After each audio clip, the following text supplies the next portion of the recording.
देख पा रहे होंगे वर्ल्ड विश्व की परिस्थितियाँ बहुत तेज़ी से काफ़ी तेज़ी से परिवर्तित होती रही रही हैं। ऐसे में इतिहास की भूमिका उसी तरह है जैसे आपको अगर बहुत आगे तक जाना है तो आपको उतने ही बांध को बहुत पीछे तक खींचना होता है। अर्थात आपका अगर उद्देश्य बहुत आगे तक का है तो आपको उतना ही पीछे चलकर इतिहास का अध्ययन करना होगा ताकि आप इतिहास से सीख सकें। इतिहास की घटनाओं को आप बदल नहीं सकते मगर इतिहास से आप सीख लेकर आप भविष्य को बहुत अच्छा कर सकते हैं। तो इतिहास की भूमिका इसी रूप में है।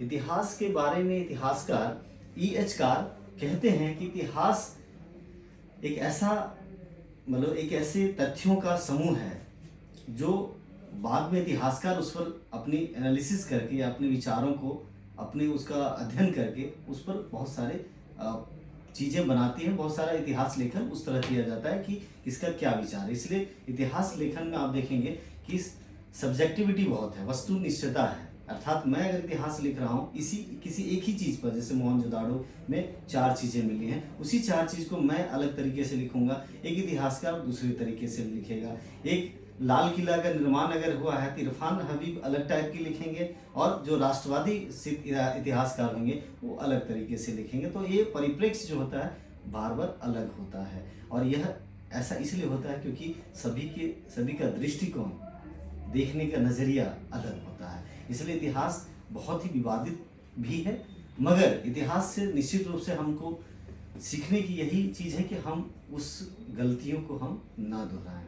तो चलिए हम सब आज 1857 की क्रांति के बारे में पढ़ रहे हैं और 1857 की क्रांति को भारत की प्रथम स्वतंत्रता आंदोलन भी कहा जाता है, विद्रोह कहा जाता है। यह विमर्श इसलिए आया क्योंकि उस समय वीर सावरकर ने एक किताब लिखी थी, the first war of independence, and it was very famous book.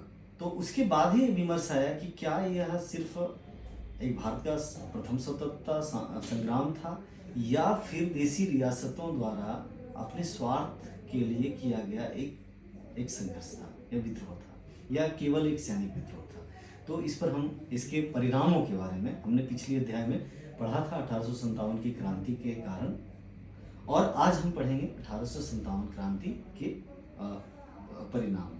तो आप 1857 की क्रांति का भाग 2 हम सब अध्ययन कर लें। 1857 की क्रांति के मुख्य 5 परिणाम क्या थे उस पर हम आज चर्चा करेंगे। और 1857 की क्रांति के मुख्य जो परिणामों में शामिल है कि ब्रिटिश जो इंडिया कंपनी का शासन जो था, यानी कि भारत पर जो कंपनी का शासन था, किसी राज्य यानी किसी सरकारों का शासन नहीं था बल्कि कंपनी का शासन था। और आप समझ सकते हैं कि कंपनी का शासन कितना जिम्मेदार होता होगा या कितना उत्तरदायित्व होता होगा। उनका मुख्य पेशा यही था कि कितना प्रॉफिट मेकिंग यानी लाभ लेना, और लाभ की जब इतनी ज़्यादा संभावनाएं तलाश कर कोई कंपनी चल रही हो, ऐसे में बहुत ज़्यादा लोक परोपकारी या लोक कल्याणकारी या जनहित के लिए वह कार्य करे कंपनी, ऐसा नहीं होता।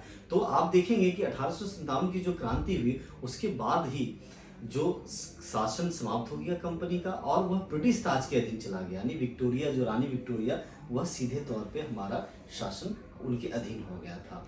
और 1857 की क्रांति के कारण ईस्ट इंडिया कंपनी के हाथों से शक्तियां क्या हो गई, शक्तियां इंग्लैंड के ताज को हस्तांतरित हो गई थी। ये एक परिणाम था। यह 1858 के बेहतर भारत सरकार अधिनियम के तहत हासिल किया गया। उसके बाद आप देखेंगे कि भारत की जो विद्रोह था 1857 का विद्रोह, उसके बाद ब्रिटिश शासन बहुत सारी नीतियों को लाने को मजबूर हुई। उसी में आप देखेंगे 1858 के भारत सरकार अधिनियम लाया गया। इसके तहत क्या हुआ, भारत सीधे तौर पे ताज